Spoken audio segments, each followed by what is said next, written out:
Welcome back to the course on soil mechanics. In the previous classes, we started talking about what is meant by soil mechanics, what are the different domains of geotechnical engineering that we come across with, what are the different areas that we come across in geotechnical engineering. And then we have talked about what are the challenges that a geotechnical engineer is going to come across with. And then we started talking about how the soil originated and the formation of soil, how it happened is what we have talked about. And then we have talked about what are the different modes by which the soil got transported and deposited, and based on which we categorize that particular soil as what type is what we have talked in our last class. In today's class, we'll come across with the different phases into which your soil is going to be represented. Okay, so which in fact we call it as phase diagram, the representation of your soil mass in the form of what is called as a phase diagram. Then by understanding that particular phase diagram, we are going to be talking about some basic terms which we are going to be making use of in any of this geotechnical engineering related courses. So coming to what is meant by the different phase system or the phase system of your soils, if we need to understand. So first we need to know what does a soil contain. Okay, if you are looking at a soil sample, what does that soil contain? How is the soil skeleton structure is going to be? Okay, so what do you have in that particular soil mass? Then we'll try to understand how to represent that particular what is there in the soil mass in phase representation. How do we need to represent in an idealized form of phase representation? How do we represent? And then subsequently how to talk about various basic terms is what we'll come across with. Soil is not a coherent solid material as like the other materials like steel and concrete, but it is a particulate material which contains the matter. Okay. Soils, as they exist in nature, consists of what is called as solid particles, and those solid particles, whatever we are trying to talk about in the soil mass, are arranged in a way that in between the solid particles you have got some void spaces. And those void spaces, whatever we are going to be looking at, which are going to be there in between your solid particle arrangement within that soil mass, those void spaces could be sometimes filled with either liquid, or sometimes could be either filled with gas, or sometimes it could be filled with either liquid or gas. So as the relative proportions of these three phases, what are those three phases which we are referring to? One is the solid material or the solid matter what is present. Next is the liquid matter that is present in that soil mass, and the gaseous matter that is present in that soil mass. So these three matters are the three phases what are contained in that soil mass is what we are going to be idealized in an idealized form. We are going to be representing those three phases. Okay, so depending on the condition of that particular soil, if the soil is dry soil, if the soil is fully saturated soil, if the soil is said to be partially saturated soil, in all such particular cases, how the phases of your soil mass gets changed depending on the condition what we are referring to. As the relative proportions of these three phases vary in any particular soil deposit, it is useful to consider a soil model which will represent these three phases distinctly and properly quantify how much amount of each particular phase or the matter is present corresponding to that. How much solid content is present, how much liquid content is present, how much gaseous content is present in that particular soil mass. So we are going to be understanding it, and that particular mixture of all those are going to be represented in a simplest form in what is called as a phase representation, phase diagram representation. And the schematic diagram of the representation of these three phases is what we are going to be calling it as your phase diagram, in which we are going to be representing how much is the matter corresponding to that of your solid phase, how much is that corresponding to liquid phase, how much is that corresponding to your gaseous phase. And when it comes to the case of soil, when we are talking about this geotechnical engineering, in general in geotechnical engineering. The liquid phase, which is going to be liquid material that we are going to be talking about, which gets occupied into the void spaces, is nothing but it is what we call it as water. And the gaseous matter which is present inside the void spaces is nothing but we call it as air. Okay, those three phase materials is what we are going to be talking about. So in a particular soil mass, how much is the solid content, how much is your water content, how much is your air content that is present in the complete given volume of the soil. And likewise, in the given weight of the soil sample, so how much weight corresponds to your solid particles that are present in it, how much weight corresponds to your water that is present in the void spaces, and how much is the weight corresponding to the air that is present in your void spaces. And when it comes to the weight of your air, so weight of the air is what we consider it as negligible when compared to that of the weight of your water or weight of your solid particles. So in such scenario, the weight of that particular air, what we are going to be talking about, which is entrapped or which is present inside your void spaces, is what is considered to be negligible. So let's simply look at, okay, this is some soil mass what we are trying to talk about. Okay, some piece of soil sample what I have which is there at some particular depth, some soil sample which is there at some particular depth. If I call this as my soil skeleton structural arrangement, how the particles are arranged, in between those solid particles, what you could see is that there are some void spaces which are existing. Okay, or in simple way you can see here, there are some void spaces which are existing in between the solid particles. Now those void spaces what are there in between the solid particles, what are they getting occupied with? Okay, those void spaces can be either filled with air or can be either filled with your water. Okay, in some proportions, some volume of those void spaces can be filled with air, some volume of those void spaces can be filled with your water, and the remaining matter that is present in the complete volume of the soil is nothing but we call it as your volume of the solid particles that are existing in that particular soil mass. So what are those three phases that we are going to be referring to? One is your solid phase, other is your liquid phase, and the third is your gaseous phase. So when it comes to the complete geotechnical engineering, the liquid phase what we are going to be talking about is nothing but it is your water which is getting accumulated into the void spaces that are existing in between your solid particles, and the gaseous phase what is present in the void space is simply nothing but the air what is present in between your void spaces. Okay, now let's say for example, if I am looking at some particular soil sample which is there below your water table position, below the water table position, in the sense, if I am looking at this complete soil sample, this is the soil sample what I am trying to look at, some portion of the soil sample is there above the water table in the sense that is the level to which the presence of water in that particular ground is existing. Okay, that is what we call it as your water table position.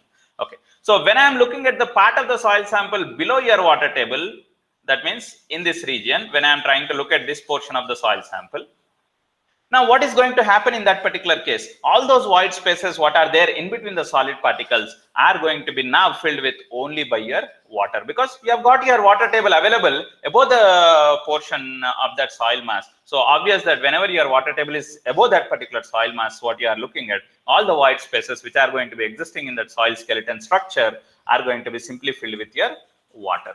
And in case if you are looking at a soil sample which is there above the water table position, so in such particular case, your void spaces what are going to be there in between your soil's solid particle arrangement, in between those solid grains, those void spaces are going to be filled either completely by air or partly by air and partly by water, depending on the condition of that particular soil. If I say the soil is completely dry in the sense there is no moisture what is present in that particular soil, in such particular case, all the void spaces which are there in between your solid particle arrangement, so all those void spaces are going to be containing only air, because there is no water or moisture which is present in that particular soil. If I say soil is fully saturated, fully in the sense all the voids are going to be filled with your water only, in such particular case, the volume occupied by air is nothing but simply equal to 0. In case if the void spaces whatever we are looking at is partly filled with your air and partly filled with your water, then the total volume of voids what you are looking at are containing the volume corresponding to air, what is entrapped in those void spaces, and the volume corresponding to water, which is subsequently present in some portions of the void spaces that are existing in that soil mass. So the spaces between your solid particles are the gap what is present in between the arrangement of those solid grains is what we are calling it as your voids. Let's say this is one solid particle, this is another solid particle, this is another solid particle. So this is some other solid particle. Whatever the space that is formed in between these solid grains, okay, this space is what I am calling it as void. Void is nothing but it's a gap. There is no solid matter that is present in that particular gap. And in this particular gap, what is going to be present? Okay, so if the water table is above the position of that soil sample what I am looking at, then you have abundant water what is available. Water is available till that surface. So it's obvious that the void or the gap what is present in between the solid particles is obviously going to be occupied by your water molecule. Okay, so in such case, void is filled with water. In case if there is no presence of water table and the soil, if I am considering it to be dry, if I say soil is dry, obviously that void space what you have there is not going to contain any water. It is going to be simply indicated by presence of air there. Okay, and if some proportion of water is present in that particular void space, if the soil is said to be partially saturated, which indicates that some portion of the voids are filled with water, other remaining portion is going to be occupied by your air. Okay. So that's how we understand, depending on how the condition of that particular soil, accordingly whether we are going to have three-phase system of what we are going to be representing, or only a two-phase system what we are going to be representing, and in that two-phase also whether it contains what is called as solid and water particle, solid matter and water particles, or whether it is going to contain solid particle and your air, depending on the condition of the soil what we are talking about. Water is often the predominant liquid and air is the predominant gas what we are going to be referring to in general in the case of your geotechnical engineering.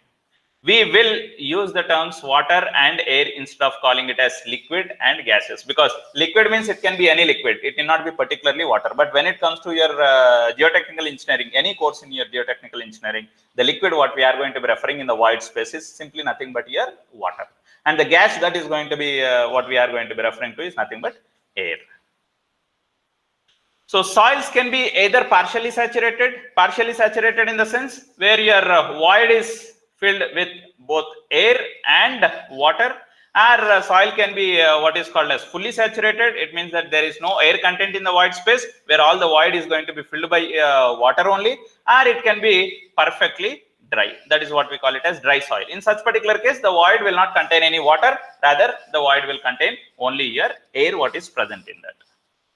So in the case of a saturated soil or in the case of a dry soil, the three-phase system thus reduces to only two phases. Why your three-phase diagram is going to get reduced into only two phases? Because in the case of saturated soil, as all the voids are filled only by water, then the volume of voids is going to be equal to that of your volume of water only. Volume of air is nothing but it is equal to 0. So that's the reason why your three-phase diagram in the case of saturated soil is going to be simply represented as a two-phase diagram, represented with solids and water representation in the diagram. When it comes to dry soil, so dry soil in the sense that soil contains solid particles, and in between the solid particles, whatever the void space that is present, that void space is completely filled only by air.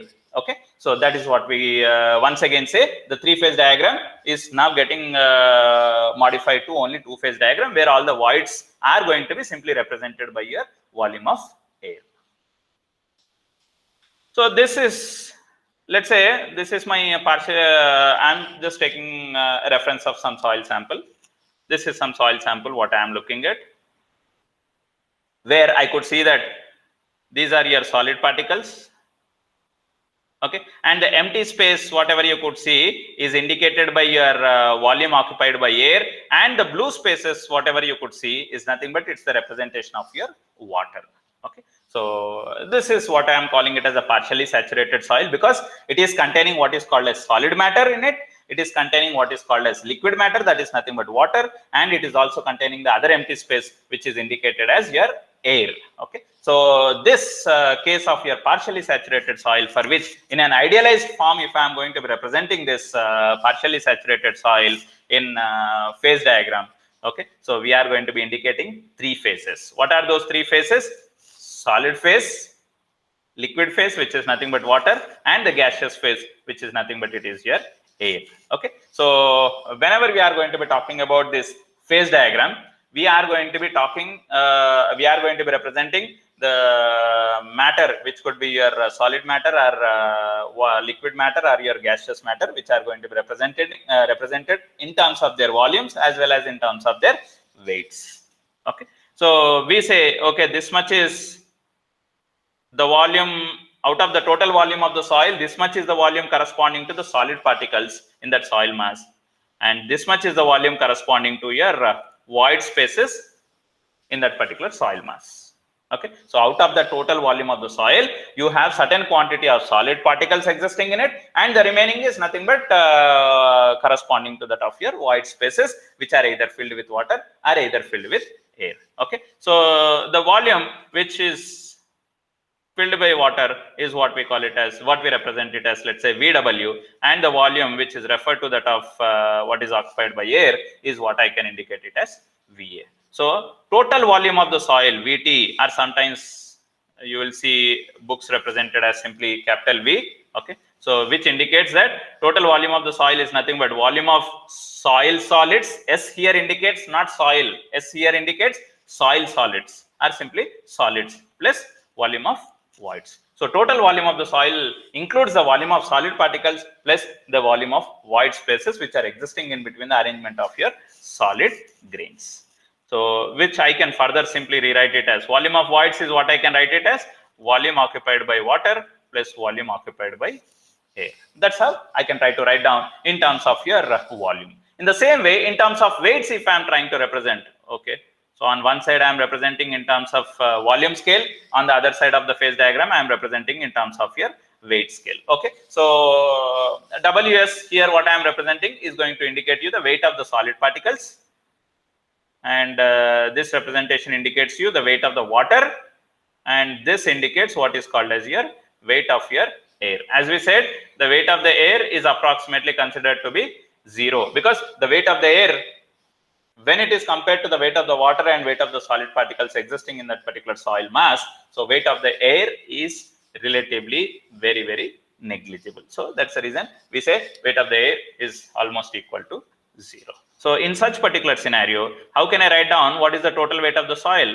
Sometimes you will be also seeing the total weight represented as simply capital W, or we'll also see representation as WT, which indicates the total weight of the soil. So total weight of the soil is what I can write it as weight of the solid particles that are present plus weight of your water that is present plus weight of air. But however, we said that weight of air is almost negligible. So therefore, total weight of that particular soil mass is what we indicate it as weight of solids plus weight of water which is present in that particular soil mass. So in the case of your fully saturated soil, as all the voids are going to be filled only by water, then your phase diagram, three-phase diagram gets modified to what is called as your two-phase diagram, where one of that common phase in any of the case is going to be your solid phase, that is your solid particles, and the remaining phase in this particular case. Okay, so this is what we are indicating it as your volume of solids, and this portion is nothing but which is volume of voids. In this particular case of fully saturated soil, volume of voids is nothing but I can write it as volume of your water. In terms of the weight scale, if I am trying to talk about, this indicates me what is called as your weight of solids, and this indicates me what is called as your weight of water.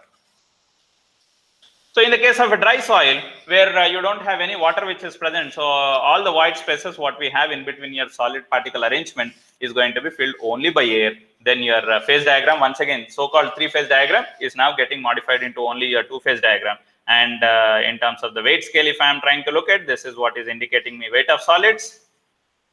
This is indicating me what is weight, not weight of solids, it's volume of solids. And this what is going to be indicating the other phase, what is indicated as your volume of voids. In this case, volume of voids is nothing but simply volume occupied by your air, because the complete void space are filled only by your air in this particular case. In terms of weight scale, if I am trying to look at, so this is indicating me what is called as weight of solids, and this portion is what is indicating me the weight of air, which is nothing but equal to 0. In this particular case, what is my total weight of the soil? Total weight of the soil is nothing but it is equal to weight of solid particles that are present in that particular soil mass only.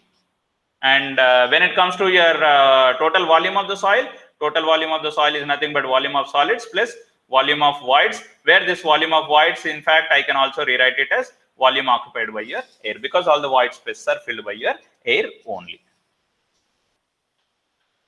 So the same thing, whatever I was trying to talk about in terms of representing the information pertaining to each of those phases in volume scale as well as in your weight scale. So in order to talk about or in order to determine the properties of the soil, to subsequently understand how to carry out the analysis and design with respect to various engineering structures, geotechnical engineering structures. Okay, so it is very essential for us to understand about some of those basic terms and various relations that those basic terms are going to have in terms of the weight scales, in terms of the volume scales, and as well as in terms of both weight and volume relationships. Okay, so we are going to be talking about various parameters, or rather various terms which are going to be widely used or commonly used everywhere in the complete geotechnical engineering. Okay, so various relations in between various of the various parameters or terms is what we are going to be also talking about, which are broadly grouped into what is called as volume relations, weight relations, and volume and weight relations, interrelations between volume terms and your weight terms.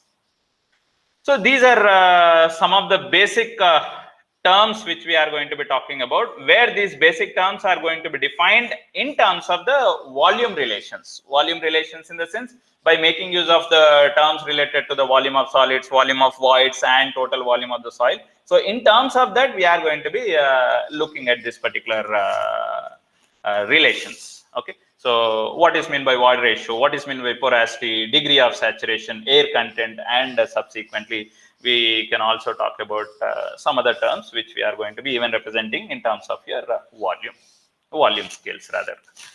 So whenever we are going to be talking about any of the domain of geotechnical engineering, all these terms are going to be something very fundamental terms which every one of us has to know. Without the basic understanding about this particular basic terms, talking about anything else doesn't make any sense. Okay, so we should have a clear clarity of what is meant by these parameters, what we are our basic terms which we are going to be talking about, and how do we define those terms. Let us try to understand now.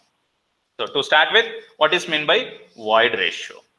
Void ratio, which is indicated by the notation small e. Okay, so where the void ratio is defined as the ratio of volume of voids to that of your volume of solids. So if you are given with some soil mass, or if you are looking at some soil sample, okay, so in that soil sample, what is the void ratio of that particular soil if you are asked? So void ratio of that particular soil is nothing but how much is the total volume of voids that are present in that soil, and how much is the corresponding volume of solid content that that is present in that particular soil. If we know, then we will be able to define what is called as void ratio, where the void ratio is defined as the ratio of your volume of voids to that of your volume of soil solids that are present in the complete soil mass, where the ratio of this particular void ratio, whatever term that we are talking about, the void ratio term, the ratio of the void ratio, okay, the value of that void ratio generally varies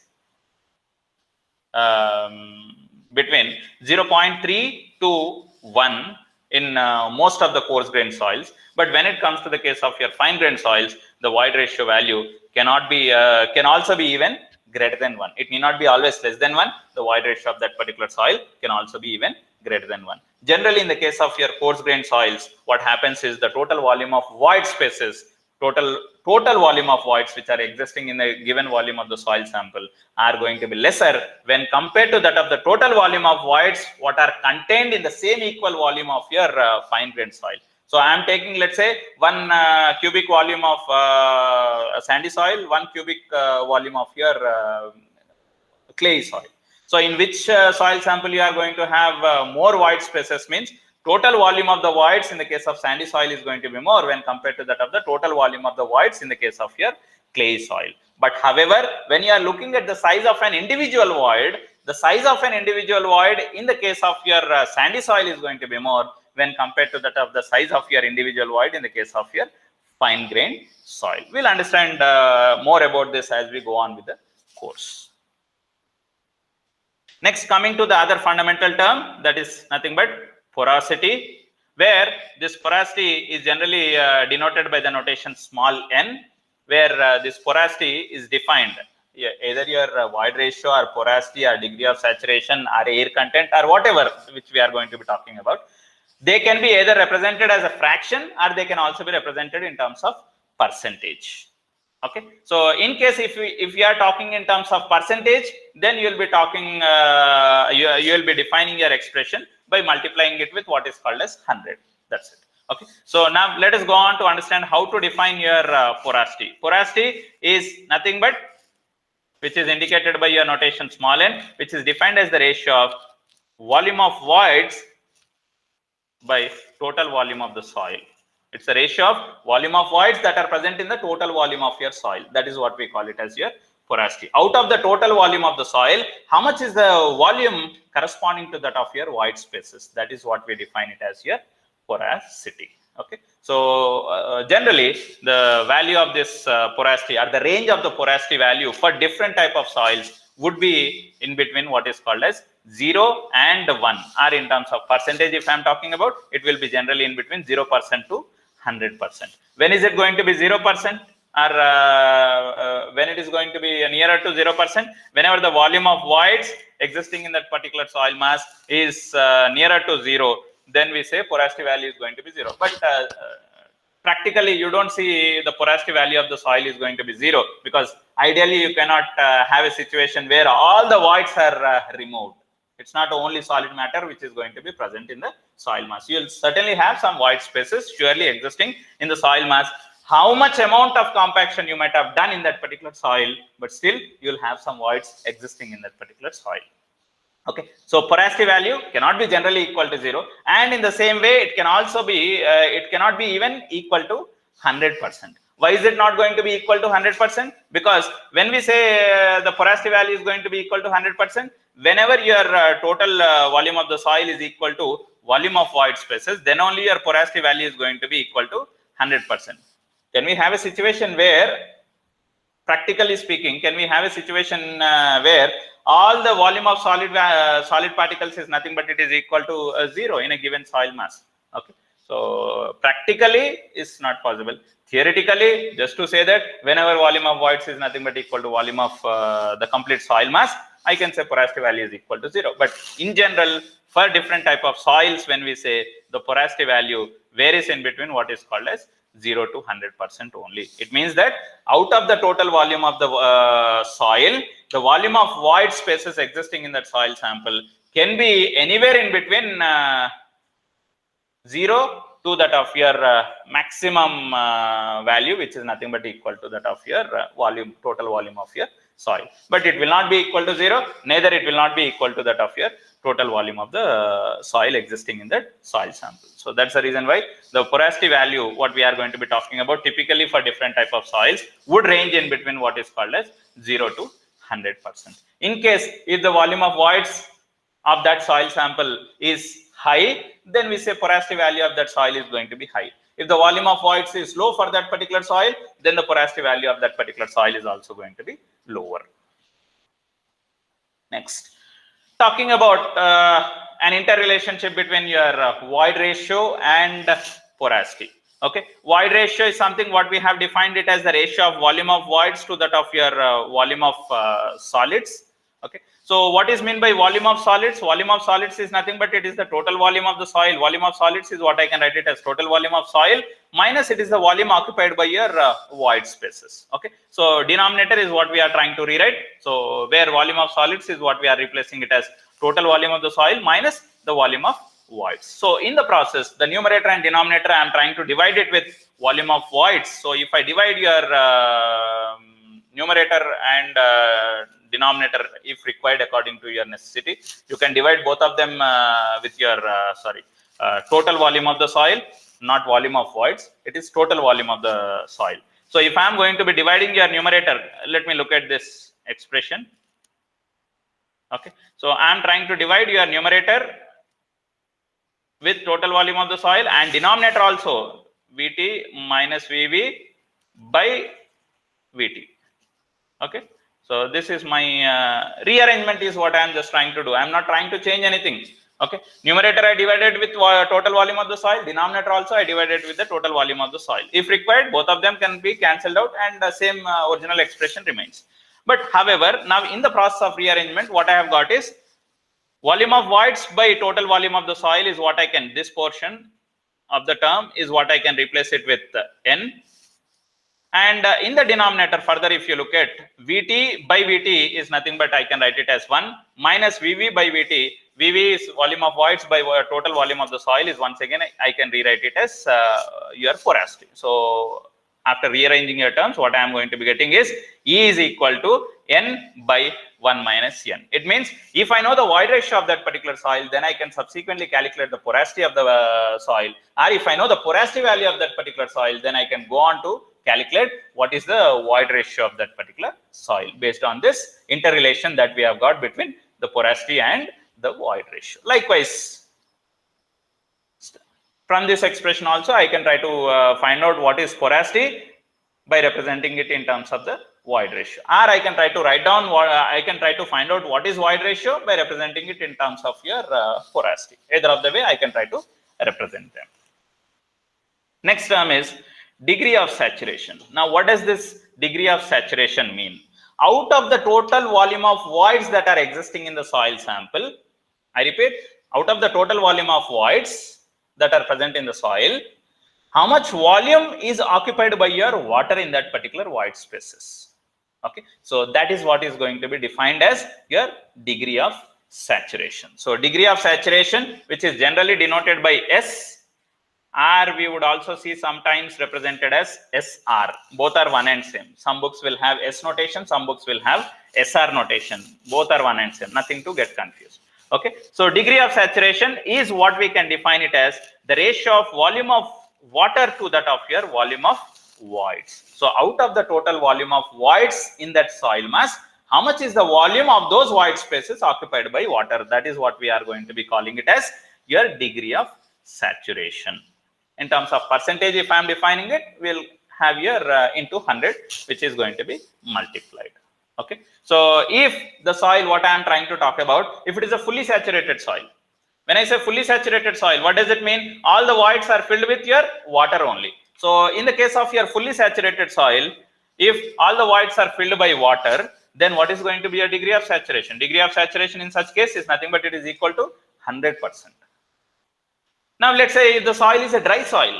What do I mean by dry soil? All the voids are filled only by air. In that sense, the volume of water is nothing but it is equal to 0 in that particular dry soil. If the volume of water occupied in the void space is 0, then what is the degree of saturation of that soil? It's nothing but it equal to 0%. Okay, so typically when you are looking at your degree of saturation of a soil, degree of the saturation of the soil can vary from 0 to 100%.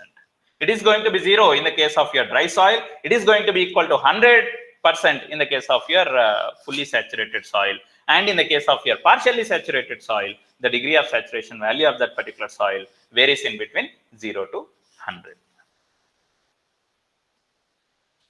Okay, so degree of saturation, what we were trying to talk about. Generally, in the case of your fully saturated soil, all the voids are nothing but filled by only your water. In such case, the degree of saturation, we represent it as 1, or in terms of percentage, we write it as 100%. If it is a case of a dry soil, the degree of saturation is nothing but it is equal to 0. And in case of your partially saturated soil, the degree of saturation value would be in between 0 and 1. Okay, so we are going to be coming across with some various other fundamental relationships between various terms that we are going to be introducing. Okay, so here degree of saturation is one of the term which we talked about. Void ratio is something what we have talked about. Porosity is what we have talked about. We are going to be talking about various other terms which are also going to be very commonly used. And what are those interrelationships between various of those parameters or terms is also what we'll be coming across with. Here, the expression what is given is one of such relation between different parameters which we are going to be coming across with. S is degree of saturation, E is void ratio, whereas this term WC or small w is what is going to be indicated as water content, and this capital G, S is what is indicated as specific gravity of soil solids. So if some information with regard to that particular soil is known, and if some other information is to be calculated, these interrelationships between various terms are going to be helpful for us in finding out the unknowns with regard to that particular soil.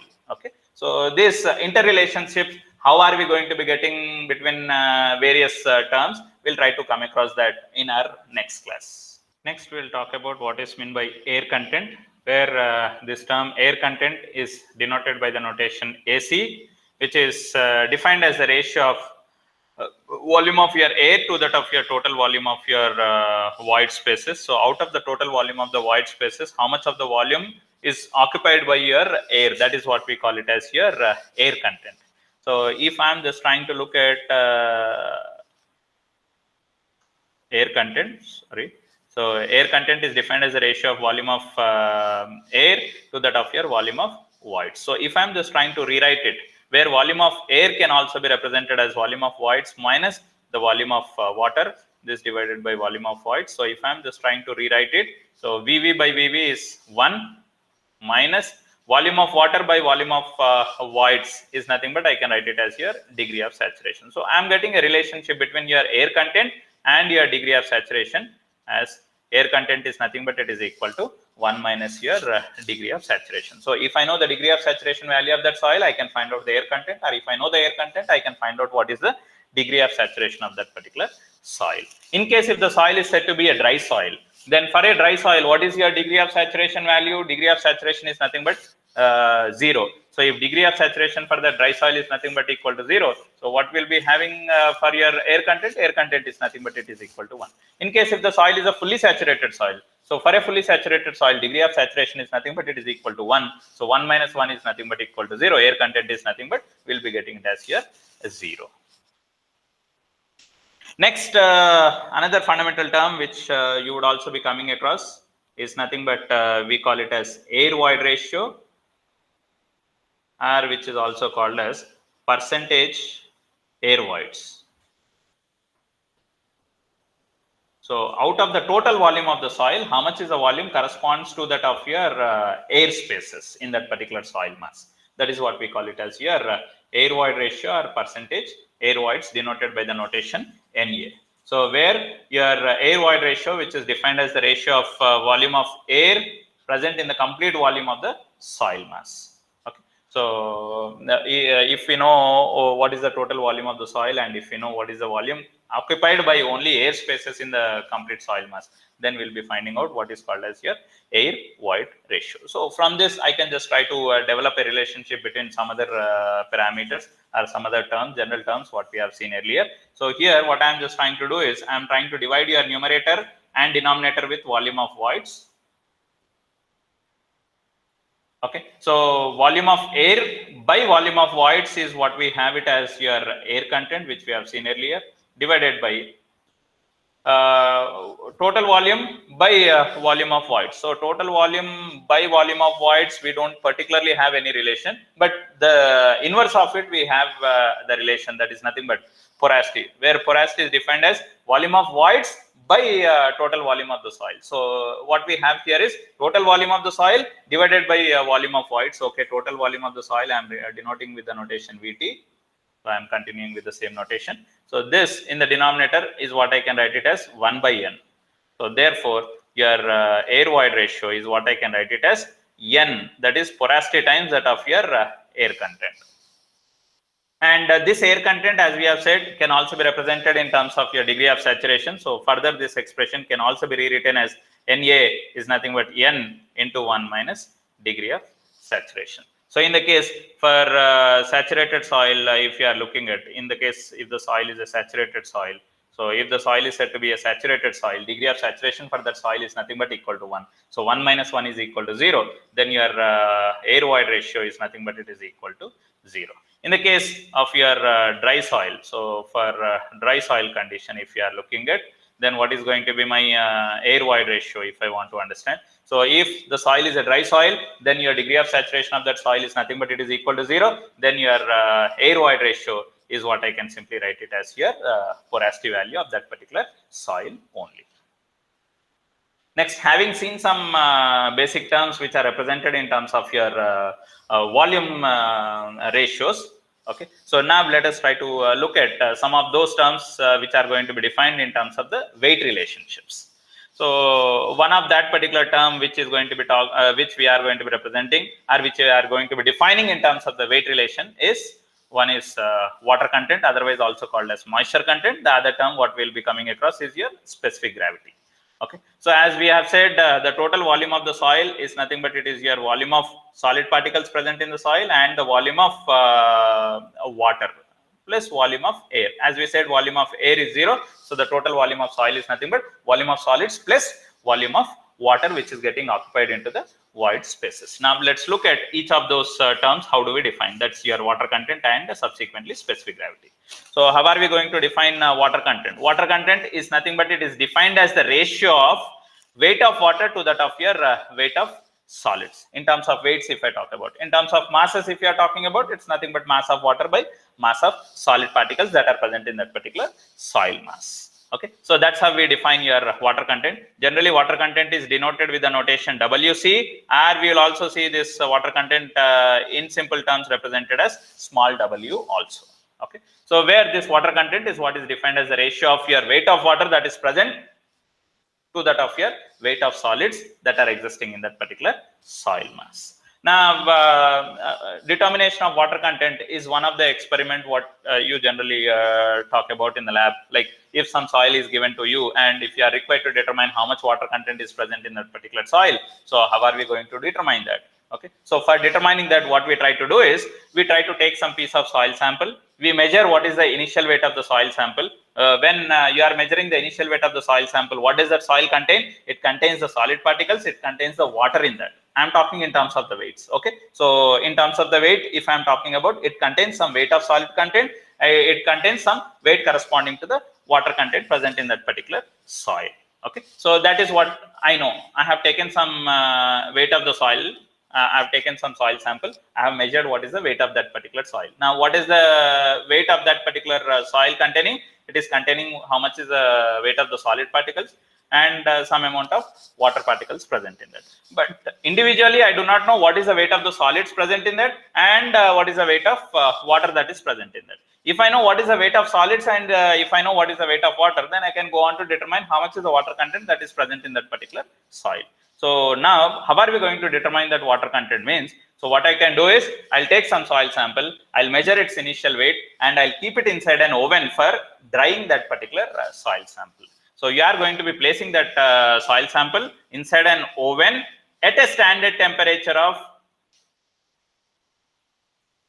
generally people say 105 plus or minus 5 degrees. Okay, so more commonly it's not exactly 110, rather more commonly what you will see in the literatures is 105 degrees plus or minus 5 degrees. So it means that 105 degrees plus or minus 5 degrees indicates that either in the range of temperature what I am going to be setting for drying that soil sample can vary anywhere in between 100 to 110 degree centigrade. So why particularly that temperature only? Why not a temperature less than 100 degrees, or why not the temperature greater than 110 degrees? If the temperature set is less than 100 degrees, You cannot ensure that your complete moisture what is present in the void space is getting evaporated, because the boiling temperature of the water is approximately around 100 degree centigrade. So that's the reason why we should minimally have a temperature set in the oven which is around 100 degrees centigrade. Okay, minimum is 100 and maximum is 110 degrees centigrade. So if the temperature set is more than 110 degrees centigrade, what is going to happen is your solid particles that are present in the soil mass will also get burned.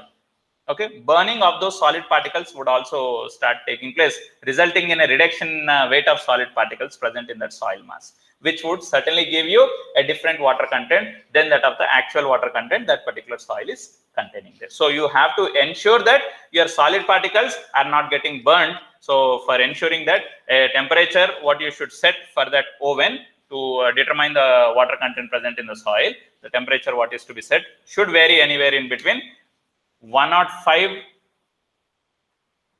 degrees plus or minus 5 degrees. So the range of this temperature what you can maintain would vary in between 100 to 110 degree centigrade. So at this temperature what you are maintaining inside the oven, you place your soil sample whose initial weight is known, and generally we keep this soil sample for oven drying process for 24 hours. So after 24 hours you take out that soil sample, and what you find in that soil is the soil is going to be in a dry state where all the moisture what was present in that particular soil is going to be removed. So now once again go on to measure the weight of that particular soil which you have placed inside the oven after removing it from oven.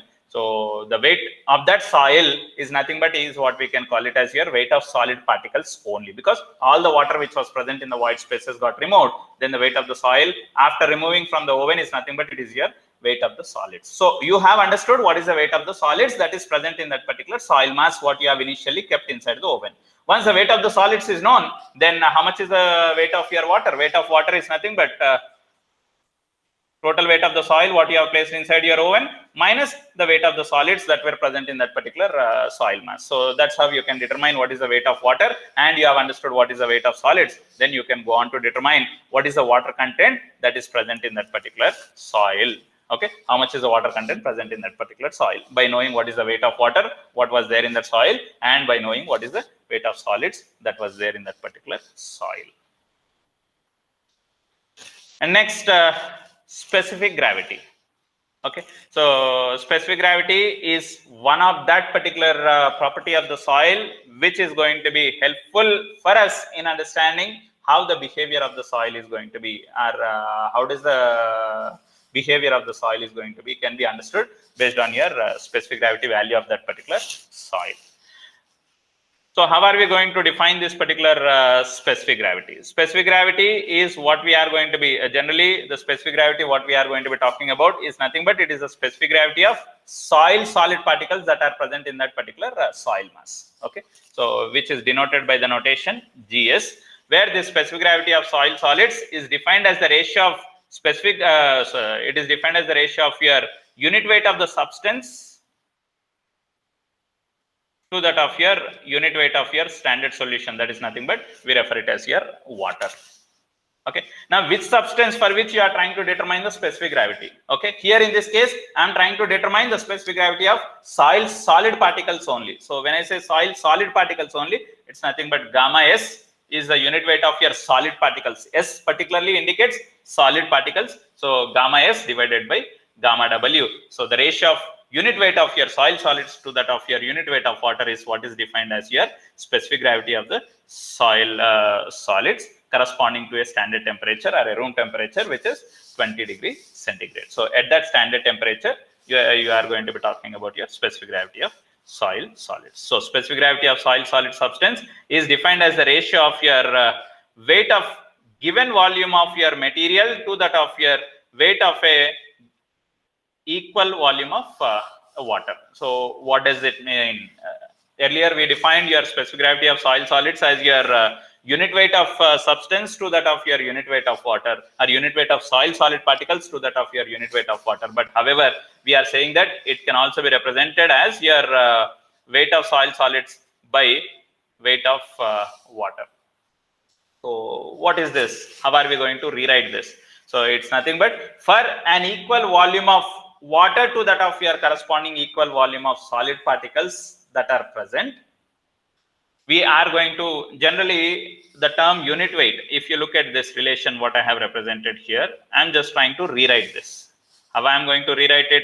GS is nothing but unit weight is what is defined as weight of the material to that of the volume of the material. So which material? It is the unit weight of soil solids is what I am talking about. So weight of soil solids divided by volume of your soil solids divided by unit weight of water, which I can write it as weight of water by volume of water.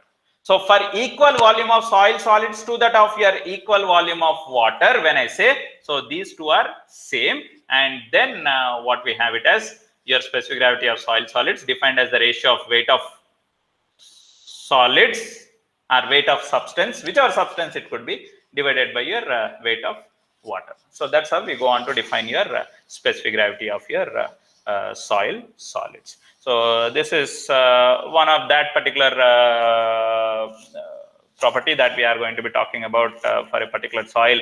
How much is going to be the specific gravity of the soil solids if you want to determine. So you can go on to determine that in your laboratory. Okay, so this is one of that lab experiment which you will be generally coming across in your course, where you will be seeing how to determine the specific gravity of your soil solids. So let's quickly look at that particular lab experiment also in this course itself, where we'll be able to understand how to determine the specific gravity of your soil solids. Okay. Before I go on to talk about that particular lab experiment, let's try to understand in the case of different types of soils, your specific gravity of soil solids, what we are going to be determining would generally vary in between the value which is 2.6 to 2.8. In most of the inorganic soils, when we are talking about the specific gravity of the soil solids, what we are going to be determining would vary in between 2.6 to 2.85. This particular term, specific gravity of soil solids, is very important. It's going to play a major role, or it is very important in various calculations that are pertaining to that of your settlements in your soil or settlements in the foundation, knowing the load carrying capacity of the soil, various things, how much compression that takes place in the soil, wherever you are talking about various basic correlations. Okay, there all you will be requiring this particular specific gravity of the soil solids data. It's not compulsorily that this data is required, but however, this data, if it is available, by making use of this data, we will be able to find out the behavior of the soil. So in case if that particular soil, if it contains some organic matter, generally in the case of inorganic soils, we said mostly the specific gravity value varies in between 2.6 to 2.8, but it's not compulsory that it has to be only between 2.6 to 2.8, but most of the cases. But in case if there is a presence of your organic matter that is present in that particular soil mass, that particular organic matter gets decomposed with the time. So in such particular case, your specific gravity of soil solids value is going to be even very less, and it could be even less than 2. Specific gravity of soil solids can be even less than 2. So generally for different types of soils, what we are looking at, depending on the type of minerals that are present in that particular soil, you will have different specific gravity values that you are going to be coming across for that particular soil. So in the case of a sandy soil, let's say, which we call it as your mineral, which is indicated by quartz. Okay, so sand particles are represented by your quartz mineral, okay, or silica mineral. Okay, so in such particular case, the specific gravity of soil solids is what we'll be getting is 2.65. So depending on the type of soil what we are talking about, depending on the type of minerals that are present in that particular soil, which is giving you the composition of that particular soil, okay, you will have different specific gravity values for that particular soil. Let's say, how do we determine the specific gravity of the soil solids in your lab? Okay, GS in our lab, how are we going to determine? Okay, laboratory test to determine your specific gravity of soil solids. So when we are talking about the specific gravity of soil solids, whether we are referring to that of the soil solids which are called as coarse grained soils, Okay, or whether we are trying to talk about the specific gravity of soil solids in the case of your fine grained soil. So whether we are finding out your specific gravity for coarse grained soils, or whether we are finding out the specific gravity for fine grained soils. If it is for the coarse grained soils, we have got one experiment which we call it as your pycnometer method, based on which we can determine your specific gravity of soil solids. In the case of your fine grained soils, we call it as your density bottle method.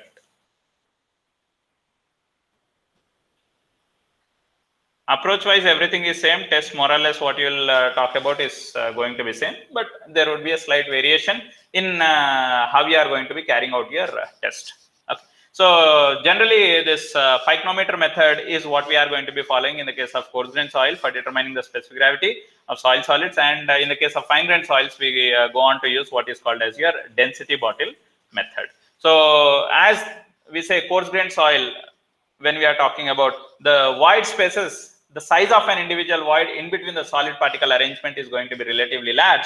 So in such kind of soils, you will make use of a bottle which has got relatively a higher volume, and that bottle is what we call it as pycnometer bottle. In the case of fine grained soils, the void size in between the solid particle arrangement is relatively very small. Individual void size is relatively very small, because the fine grained soils, I'll try to talk about what is meant by coarse grained soil and subsequently fine grained soil in the next subsequent classes, after talking about how do we classify the soil based on your size of the particles. For now, let's understand. I can try to classify your soil as coarse grained soil and fine grained soil. In the case if the soil is a coarse grained soil, we go on to determine the specific gravity of that particular soil solids by pycnometer method. And if it is a case of your fine grained soil, we go on to determine the specific gravity of soil solids by your density bottle method. So typically the test procedure when you are talking about either in the case of coarse grained soil or fine grained soil, let us in a simple terms understand what is our test procedure. So first what we try to do is we try to take your bottle, whether it is your pycnometer bottle or density bottle. Pycnometer bottle is a large volume bottle in the case of coarse grained soil. Density bottle is of small volume bottle which is 50 ml or 100 ml capacity. So first what we do is we take the empty weight of this particular bottle, which I am calling it as weight W1. Empty weight of that bottle, you measure it. Next, what I am going to be doing is, after measuring the empty weight of the bottle, into that particular bottle, I am going to place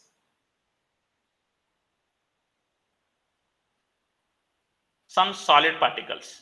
So I am going to be taking some dry soil grains, dry soil particles, dry soil grains.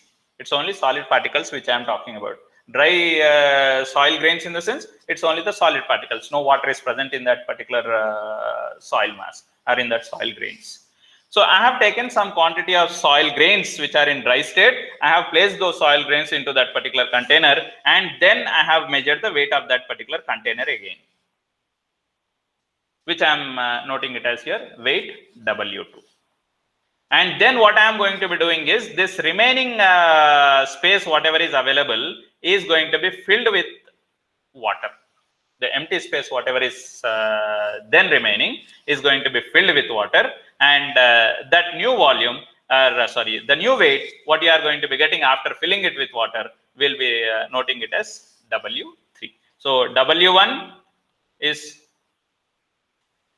empty weight of bottle, whereas your W2 is weight of bottle plus soil grains. W3 includes weight of bottle plus weight of soil grains plus weight of water which is required to fill the remaining volume what is available. And next what I am going to be doing is I'll be throwing out the water and the solid particles which are present in that particular bottle. I'll wash the bottle completely, and I am going to fill the bottle now only with water. This is completely going to be filled with your water, and I am going to measure the weight of that again. So that is what I am writing it as W4, which is nothing but it is the weight of bottle plus weight of water, completely filled with your water. Now the specific gravity of soil solids, what I am going to be defining is what is in general what we started saying it as. It is the unit weight of your substance to that of your substance. Here is your solid particles which you have placed into that container, divided by unit weight of water. And unit weight is what we said, we can rewrite it as weight by volume, weight of solid particles by volume of solid particles, divided by unit weight of water means weight of water divided by volume of your water. Okay, so now look at here. For equal volume of solids, that means this volume, for equal volume of solids, how much was the corresponding equal volume of water which was getting occupied? So for equal volume of solids to that of your corresponding equal volume of water, when I say, so whatever was the volume of solid particles, that amount of volume of solid particles is getting replaced with your volume corresponding to water. So in such particular case, this Vs and Vw gets cancelled, and what was my expression getting modified as? Your specific gravity of soil solids simply defined as a ratio of weight of substance, that is nothing but your soil solids, divided by your weight of water. So this was my expression what I have for determining the specific gravity of soil solids. Now I have measured what is the empty weight of your bottle. I have measured what is the weight of the bottle plus the solid particles which are placed into it. Then I have filled it with water to get what is your another weight, and the complete substance and water is thrown out, and which is refilled with only water, where I have some weight W4. So my expression what I am going to be using for determining the specific gravity of soil solids from the laboratory test data is what we are going to be writing it as W2 minus W1 divided by W4 minus W1 minus W3 minus W2. This is all what we have in the denominator. So what is W2 minus W1? W2 indicates it's which is including the empty weight of the bottle plus the weight of your soil solid grains existing in that bottle. Minus W1 means empty weight of the bottle you are removing. Then what you are considering, W2 minus W1 means it is the weight of your soil solid particles what you have considered for carrying out the test. So that is what I am supposed to be having in the numerator. Yes, weight of soil solids. That's nothing but W2 minus W1. In the denominator, what is your weight of water? What is the weight of water corresponding to the equal volume of solid particles to that of your equal volume of your water? So for that equal volumes of solid particles replaced by your equal volume of water, what was the corresponding weight of water there? So weight of water is what I can write it as. Look at this expression in the denominator, this expression in the denominator. W4 minus W1. What is W4 minus W1 means? Bottle which was containing the complete bottle which was containing water, that weight is W4, minus W1 is the empty weight of that bottle. So if I remove W1 from W4, what is that I am going to have? It is the weight of that water which was filled into that complete bottle, only weight of the water which was required to fill into that complete bottle, minus what is W3 minus W2. W3 minus W2, particularly W2, if I am looking at, this is my bottle which is containing only the solid particles. This is indicated by your weight W2. And what was your W3? W3 is indicating solid particles, weight of the bottle, and this remaining portion filled with your water. So W3 minus W2 if I am talking about. So W3 minus W2 means weight of the container in both the cases are removed. Weight of solid particles in both the cases are removed. What is additionally existing is only the weight of this water which is filled into this particular space.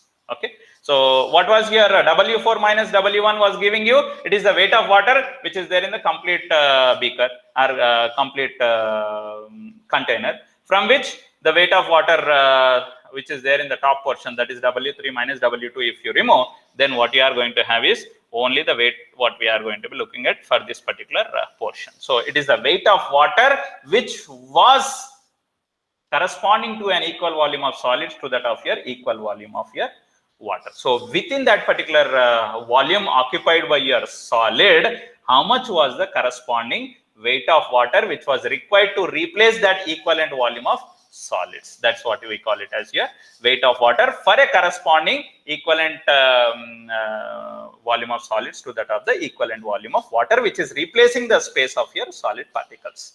So from this particular expression, we can go on to determine what is called as your specific gravity of your soil solids. When it comes to the case of your coarse grained soils for which you are trying to determine the specific gravity of soil solids, this is a simple way you can try to determine. In case if it is for the fine grained soil, there is something additionally which we are required to be doing while performing the test. Procedure wise, everything remains same, but additionally we are required to do something.